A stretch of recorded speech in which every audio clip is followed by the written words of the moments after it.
Well, I've said for quite some time, and I angered some people by saying that, but sometimes things have to be repeated in India. My guru in journalism, Arun Shourie, told us never underestimate the power of repetition.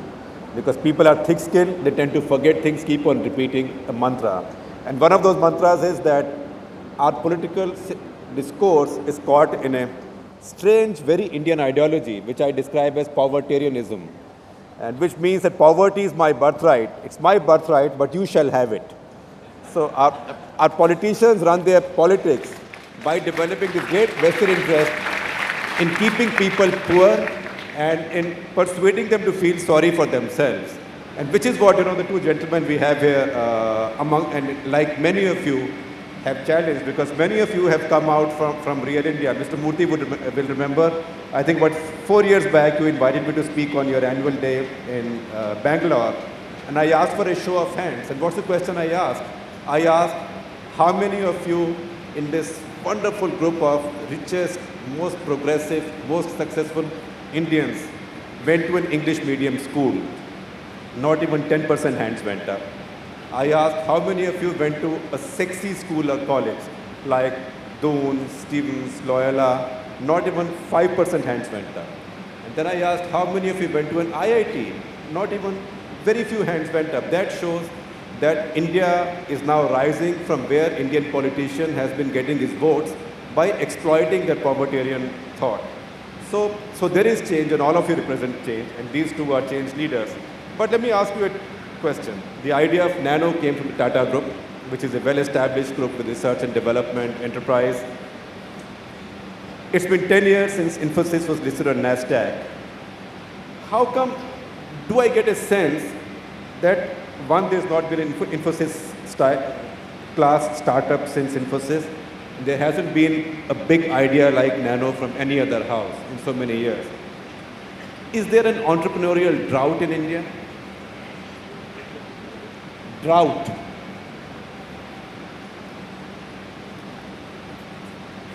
No, I don't think there's an entrepreneurial drought. I think ideas are bubbling all around us. The question I have is, how many such ideas are given a chance to come to the surface? How many managers allow their subordinates to propose these ideas and support them? It's okay, Nano started at the top and didn't start down at the bottom.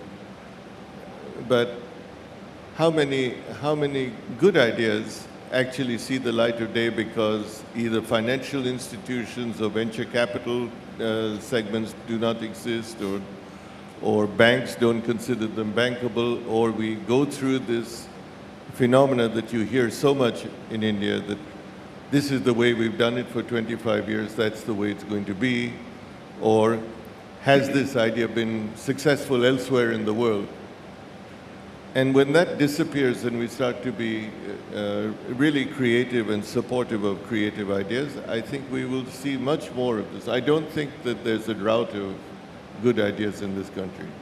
We've got very intelligent people, very creative people, and with great deal of imagination.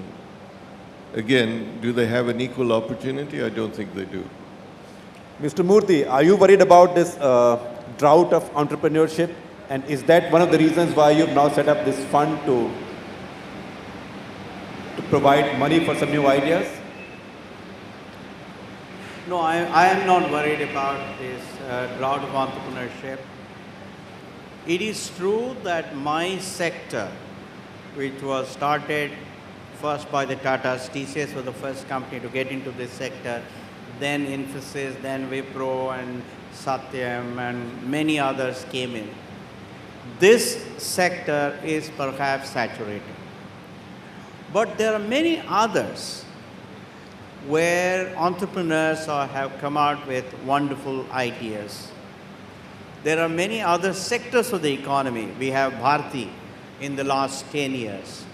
We have had S-Bank. We have had many other sectors where entrepreneurs have come and they have come to a certain critical mass. And so I'm pretty confident. In fact, that's the reason why I am in the process of setting up this catamaran investment, which is a VC fund, because I am very confident that the Indian entrepreneurs will indeed leverage the opportunities, create jobs, and add value to the country. Well, I am sure in this audience there are many likely and deserving candidates for funding from Catamaran, Mr. Murthy. So I think they all have your email and get in touch with you.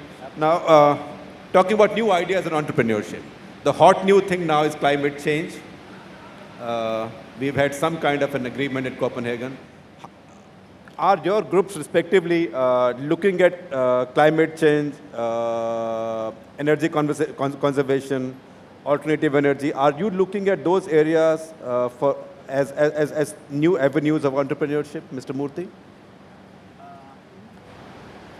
Within Infosys itself, we have done quite a lot of work in sustainability. In fact, we produce a sustainability report, like we produce our annual report. We have ensured that every new building that we build consumes about 40 to 45% less energy. We have used thin clients. We have consolidated servers. But as an area of entrepreneurship for you to Oh, yes. build a business in that area? Definitely. In terms, and we are looking at practices, but in terms of my own interest, definitely I think whether it's wind energy, whether it's solar energy, whether it is LED kind of stuff, certainly I am very much interested, and there are many entrepreneurs who have sent proposals in those areas. Absolutely. Mr. Tata, I know that your group is already doing some work. I'm a customer of Tata BP Solar, but what else is there to come? Is this a new area of your cutting-edge research and enterprise? No, we've been very committed to looking at protecting the environment, and not only solar, wind energy, geothermal, conservation and harvesting of water. All of these have become major initiatives within the group. And I think business leaders like Murthy and others and Tatas need to show the path, to lead the way in terms of what we have to do for the future generations, because it does involve some sacrifice initially. And again, and then that sacrifice is for the national good in the years to come. Because your latest is a wonderful new water purifier at a very low price. That is just one of the initiatives. We are looking at village scale water purification. We are looking at city water purification, and we're looking at conservation and harvesting of water in small communities. I think it has to be very much a holistic kind of view. Are many of you familiar with Tata Group's new innovation, the new sub-rupee 1000 water purifier? No. Please take a look at it. I think it's one of those products that can empower people way down the income line, isn't it, Mr. Murthy? Oh, absolutely. Well, I think we are coming to the point of time where I have to now throw it open to the audiences. But before that, before the audiences get to ask their questions, I have one trick question for both of you. I have one trick question for both of you, which I don't have to ask. I'll ask each of you. I know it's a bit cliched. Is there any question that each of you wanted to ask the other but has not been able to do so? No, I don't think I have a question to ask of Murthy at all. Absolutely none. I don't know about him to me, but. Mr. Murthy? Well, let me ask a question of Ratan. You stepped into the shoes of probably India's finest industrialist, JRD. The first day when you sat in that chair, metaphorically, it may not be that room, it may not be that chair, but you metaphorically sat in his chair. What were your feelings? Yeah. You know, the feeling was of great confusion, actually. One was, what should I be? And, you know, again, metaphorically, you always are told that you are having to fit yourself in your predecessor's shoes. And these were mighty big shoes to fit. And so I decided to embark on a path of just being myself. And, you know, humorously, I must tell you that I went through, that confusion wasn't only in my mind, because Jay never left the office. And my greatest concern was, you know, how will I operate with Jay beside me or behind me or whatever. He sat on all the boards that he had sat on, but now no longer is chairman. And very often when he walked into the boardroom, he would sit in the chairman's chair. And then 5 minutes later, he'd say, "Oh, I shouldn't have been here." And then you'd play musical chairs in the boardroom. So in many ways, there was, you know, almost public confusion. But if I had any reservations, they were dispelled, because Jay was, in the 2 years that he was there, was a wonderful mentor. He never interfered. He supported. One of the first and most controversial things I instituted was the retirement age. He supported that. Without him, we would never have instituted a retirement age in Tata's. And there were many other things which he did, which I think what I've been able to do thereafter have been because of his support. So there was confusion, but on his side, tremendous statesmanship. Thank you very much. Do you now have a question to ask him? No. No, I don't think that he made his own shoes, and he's left his large shoes for others to follow. So I have no question to ask him. Shoes or sandals or chappals, given the austere way of life he has sort of built. But let me ask you a question, Mr. Murthy. I've had, since I live in Delhi, I spend, unfortunately, but also fortunately, because I'm a journalist and I love politics and politicians, I spend most of my life with politicians. And I look at the world very often through their eyes. And I've had many politicians from various parties tell me almost regretfully, "Hey, kya hua gaya? You know, malum hi nahi pada. These IT fellows became so big without ever having come to us." So, in fact, the Ministry of Information Technology was a great afterthought. That ministry came up much after IT had come up. So let me ask you a question. When was the first time you had a real face-in with the political class or with a politician? I know your sort of your love chat with Mr. Devagowda a couple of years back, but did something happen before that? When was the first time you met the political class face to face? No, but between 1981 and 1991, we had to go to Delhi. We had to get permission to get a license to import a computer of, say, $100,000. It would take us about 50 visits to Delhi and about 3 years. To get a telephone connection in Bangalore, we had to wait for 3 years. To get permission to travel abroad even for 1 day, we had to make an application to RBI and wait for about 10 days. No, we have done our share of the walking in the corridors of the government. But when was the first time you met a prime minister face to face, and what happened? Well, it was when Mr. Narasimha Rao was the Prime Minister, and he was extremely kind. By then, I think the winds of change had already started blowing, and then the initial liberalization had taken place.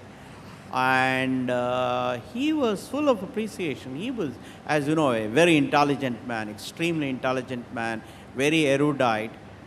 And it was smooth, very easy. So, I mean, we didn't come out with the feeling of, oh my God, what do we do? And Mr. Tata, we know of your experiences with one side of Indian politics, but have you met Indian politicians who've surprised you on the pleasant side? Yes. I think my greatest respect was for Mr. Rajiv Gandhi. It was actually the first time that I interacted with any prime minister. And I really believed that in him there was this complete breath of fresh air in terms of changing India from what it had been traditionally to what he dreamt of. And that dream and mine were quite close.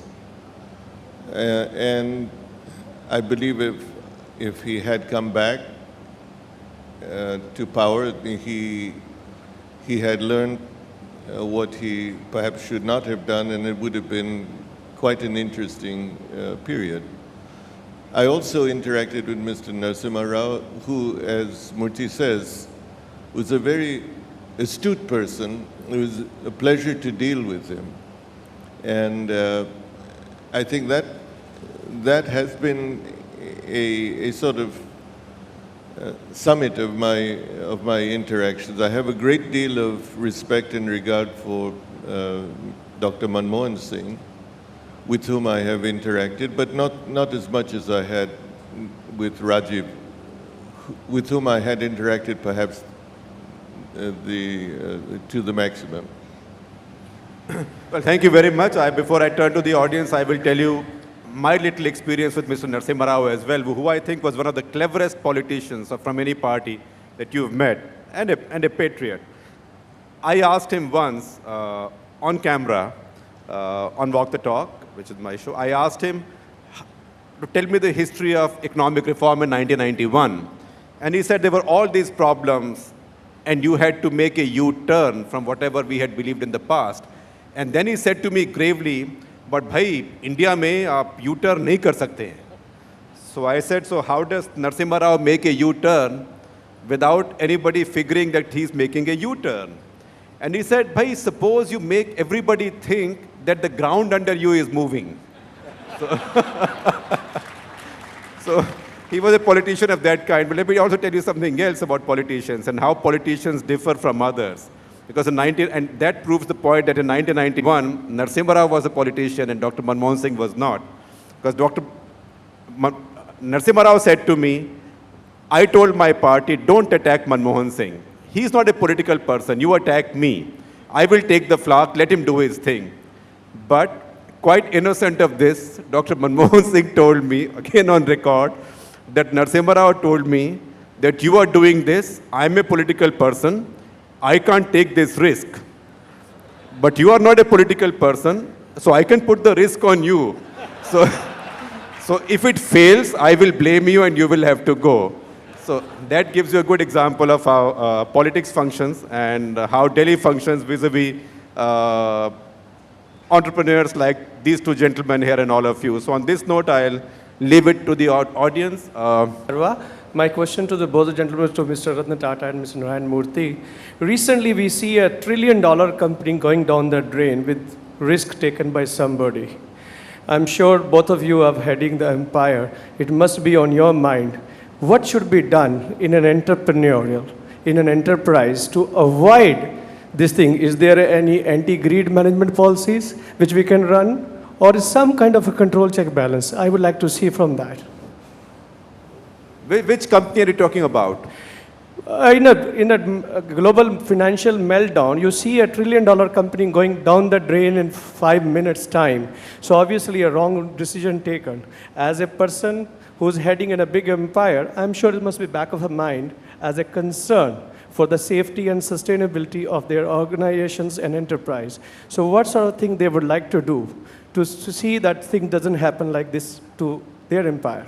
Well, if I may paraphrase him, I think what he means is, what lessons have you learned from last year's downturn, where mega corporations could die all of a sudden, to make sure such things don't happen to your companies? That's right.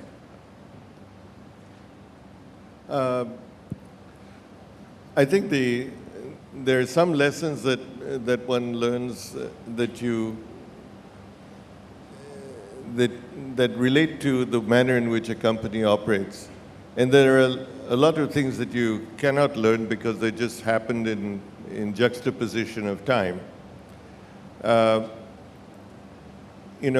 think there were many companies that operated on a growth path because prior to that period there was euphoria in terms of demand and growth. And so it would be unreasonable or unrealistic in hindsight to say that that should not have happened. A policy of conserving cash and building a cash bank would have been considered earlier as an ultra-conservative move. Shareholders and analysts would have been after them to disperse that cash by way of dividends or back to the shareholders in some path if they had no plans for them. So it's very difficult to tell. I think the more important lesson is, how did companies react through this period of time? Did they hurt themselves, or did they do their best to sustain their activities in order to emerge at the end of this period with more strength or a better structure than they had going in? The lady right. Lakshmi Praturi, I have a question for each of you, that who is one of the most ordinary person and a small activity or that has really inspired you lately? I think we look too much for role models in a big way, but I want to know who in your organization or somebody you met on a road said it doesn't matter, but a really ordinary act that has really inspired you, each of you. Who's the one person who inspired you? I think everybody in my No, company. sorry, that's not what I asked. Not the one person who inspired you, but a very ordinary act or a person that has inspired you. An ordinary act or a Sure. person? My secretary, Mr. Panduranga, he inspires me a lot even today. I hired him as a 19-year-old young man. He did not have a degree, but I look for 3 attributes. One, courtesy to people, because quite often he had to say no in connecting them to me. Second, I wanted him to work very, very hard. And third, I wanted him to have high learnability and good in technology. I mean, the joke at Infosys is that, Infosys will run without any of the directors, but Infosys will not run without Pandu, because he's so good. He's so diligent, he's so hardworking, so concerned about the company. He always puts the interest of the company ahead of his own interests. So I would say that I learned so much from him and I'm inspired by him. Well, Mr. Tata, but before that, I'll tell you a little story. This morning, the reporting time given to us was 9:40. Mr. Murthy was here earlier. At 9:38, Mr. Pandu was already calling not me, but his counterpart, the Pandu at my end, which is a person called Usha. And they've known each other now for years, and they've got an Usha and Pandu equation. So 9:38, I got a call from my office in Delhi saying Pandu is looking for you. The benefit of thinking about this while Murthy was answering the question. I would say what has struck me most recently is not a single person, but a group of people, and that is the staff at the Taj during the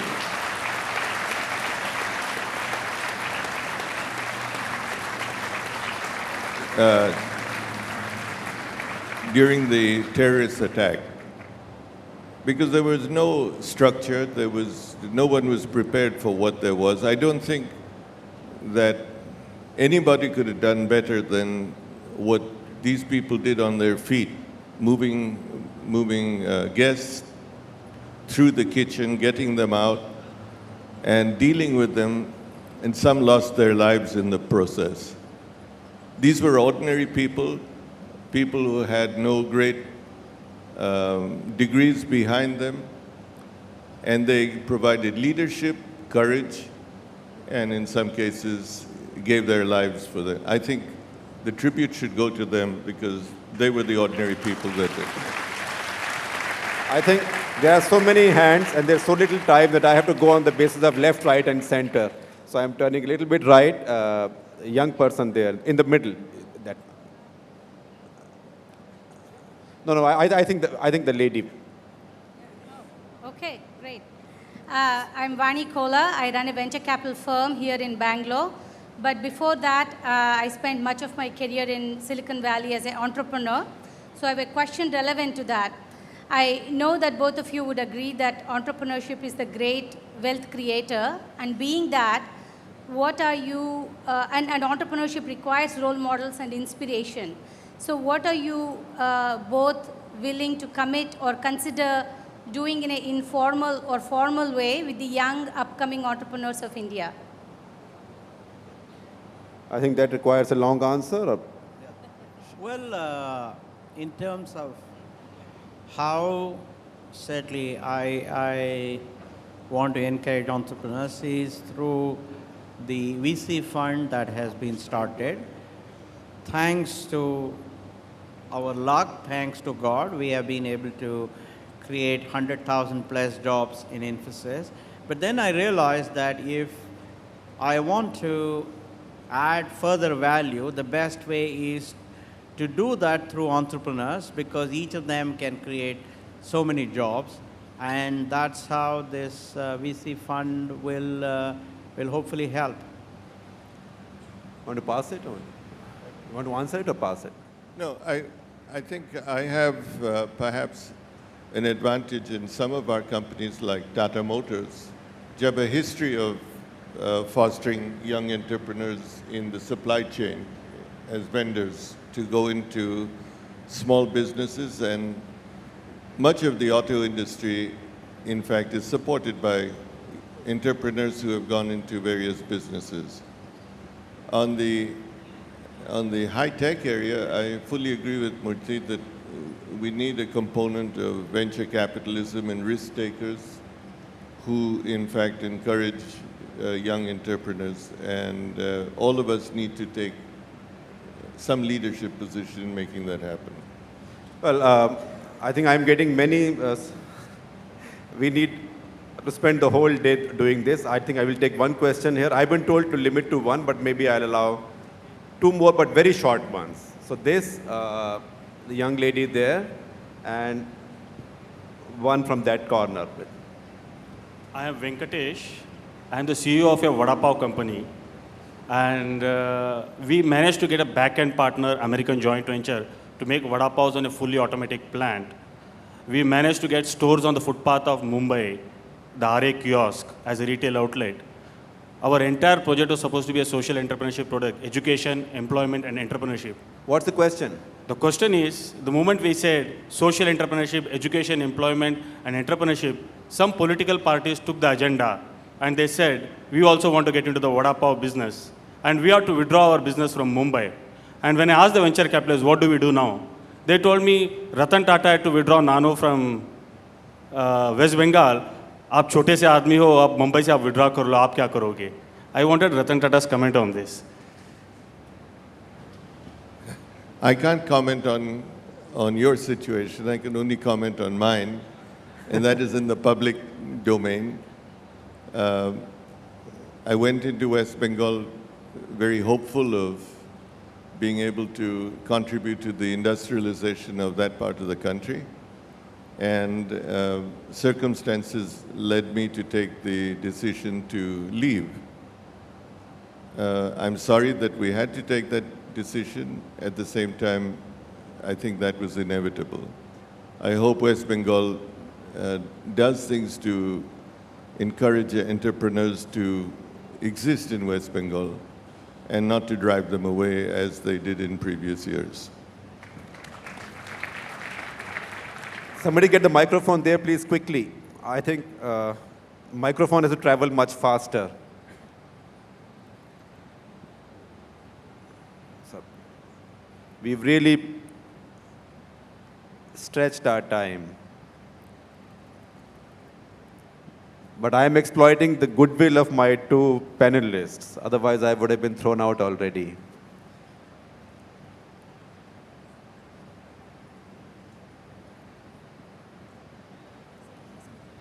Very good morning, sir. Sir, my name is Vinita Chauhan. I belongs to Bastar, Chhattisgarh, and I'm feeling very proud today to see the corporate leaders to live because I have seen that only on the television. Sir, my question is that from Mr. Ratan Tata, as the Tata Group is going to start their project in Bastar. Sir, I just want to ask from you, how can a layman people, common people like me, feel the belongingness of your vision in Tata Group? Can you repeat the question? Yes, sir. Sir, I'm from Bastar, Chhattisgarh, and sir, there is a project of Tata is going to start. Sir, I just want to know that how can a layman, common man can feel the presence of Tata in belongingness of their vision and mission? And you are from Bastar? Yes, sir. She comes from Bastar, Ratan, and she's saying you are setting up a project in Bastar. How will the common man in Bastar or a woman feel the presence and vision? Essentially, how would a common person in Bastar benefit from the presence of the Tatas? First of all, I must say with humility, I do not know which project in Bastar we are doing.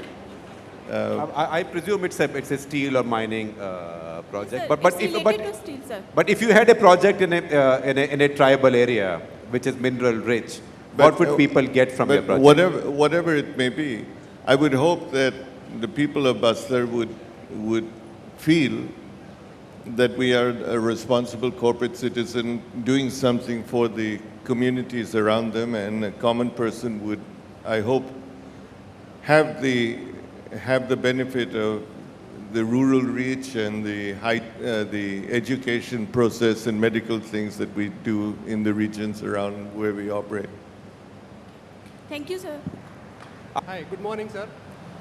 It has been a privilege to have the wonderful people who made India proud to be on dais today.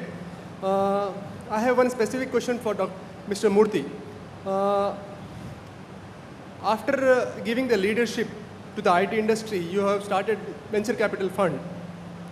Often we see he's been known as vulture capital.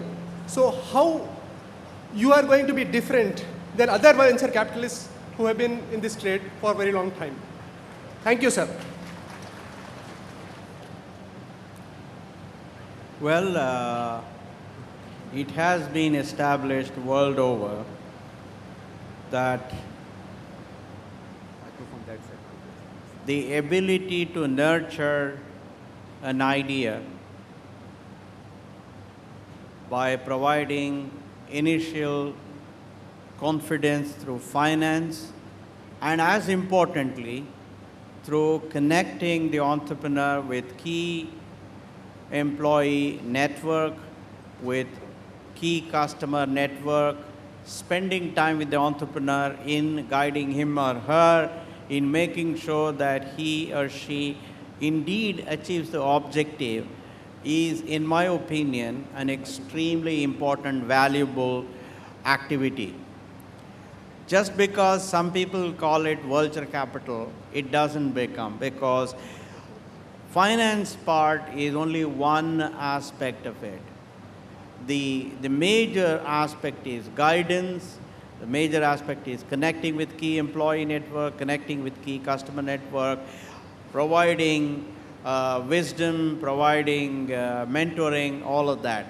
And I think only when there is a certain value assigned to all of that, would those things be taken seriously by the entrepreneur.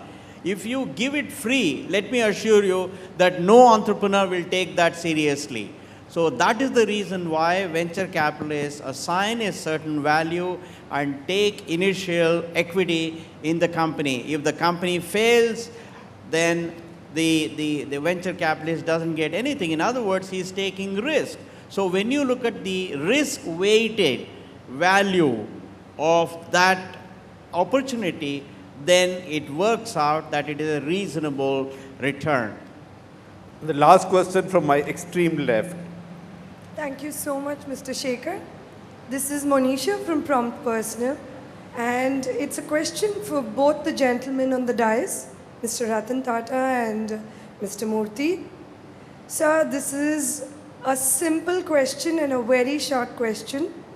Just give us your success mantra for all the young people sitting here who want to be successful entrepreneurs. Give us one mantra, sir. That's it. Thank you. One success mantra.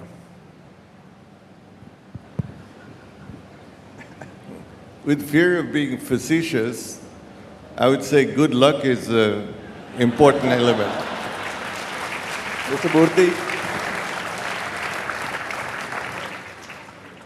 No, I entirely agree with Ratan. You need luck, because I have seen lots of smart people, lots of people who have worked hard.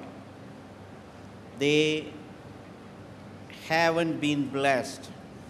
And you need luck. But at the same time, let's remember Louis Pasteur's words that God favors the prepared mind. So you have to be prepared to take advantage of that luck. Luck you need, but be prepared to seize that luck. Well, thank you very much, all of you. I know there have been challenges. You know, it's a brave attempt to create this hall out of an empty piece of land. But I think it's also a challenge to do this when you have a full house. The city of Bombay lacks a convention hall. I believe Mr. Tata is fixing that. It'll take some time, but hopefully in the course of time, we'll all be sitting in a hall where you don't have to look at your star speakers on giant screens. You can look at them on the stage itself. So thank you very much. All of you have been wonderful and patient. Give us a moment of applause for our two wonderful... one moment. Mr. Murthy wants to say something. I just want to make one point. You know, last Friday, Ratan was requested to be in another extremely important event. And he spoke to me, and he was very kind to say that, look, this has already been booked. It's in my diary, and I don't change my schedule. And the fact that he took the decision, he has come here, and he has spared so much of his time and shared with this wonderful set of entrepreneurs. I think we must all be very grateful to him.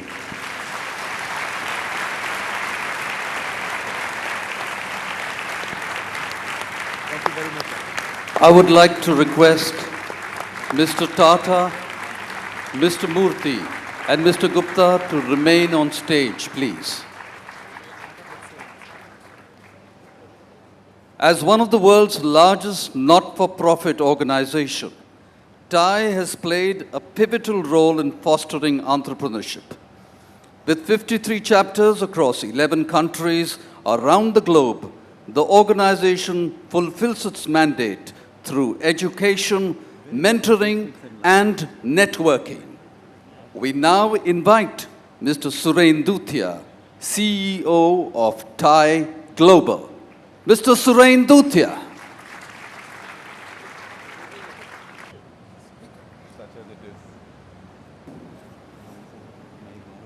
Thank you very much. Ladies and gentlemen, TIE Global presents Lifetime Achievement Award known as Entrepreneur Extraordinaire to recognize outstanding and visionary leaders who have demonstrated sustained entrepreneurial ability, notwithstanding external market conditions, and are role models with their philanthropy to make this world a better place. In the past, this award has been given to only 2 individuals who are icons and have demonstrated inspirational leadership. Ted Turner, founder of CNN, and Turner Broadcasting was given this award in 2004. And our very own Narayana Murthy in 2006. Board of Trustees of TIE Global feel that the person we have selected for the 2009 award is truly an outstanding individual and a legend in his own right. I'm very pleased and honored to announce the TIE Lifetime Achievement Award to Mr. Ratan Tata.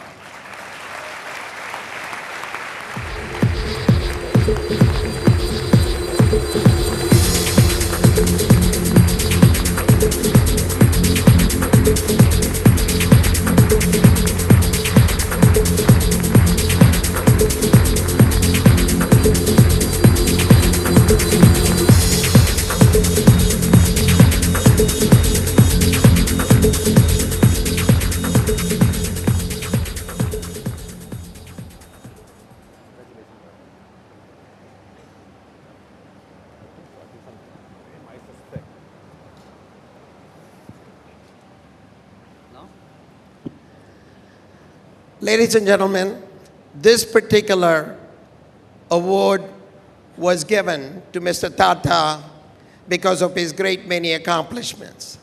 He's a person who has shown phenomenal vision and provided outstanding leadership and positively touched the lives of millions of people. Under Ratan Tata's superb leadership during the last 2+ decades, Tata Group has made an enormous impact on the socio-economic landscape of India, continued the rich tradition of effective philanthropic activities, and now being recognized as a global powerhouse. So we are so proud and privileged to recognize Mr. Ratan Tata and grateful that he's here in person to accept the award. Thank you very much, Mr. Tata.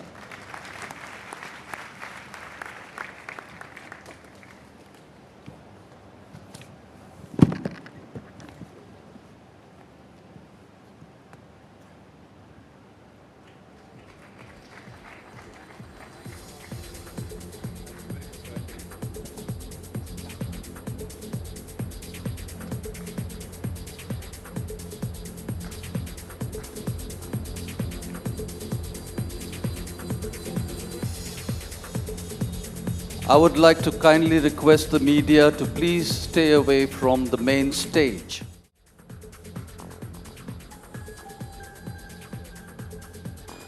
Please sit down, ladies and gentlemen.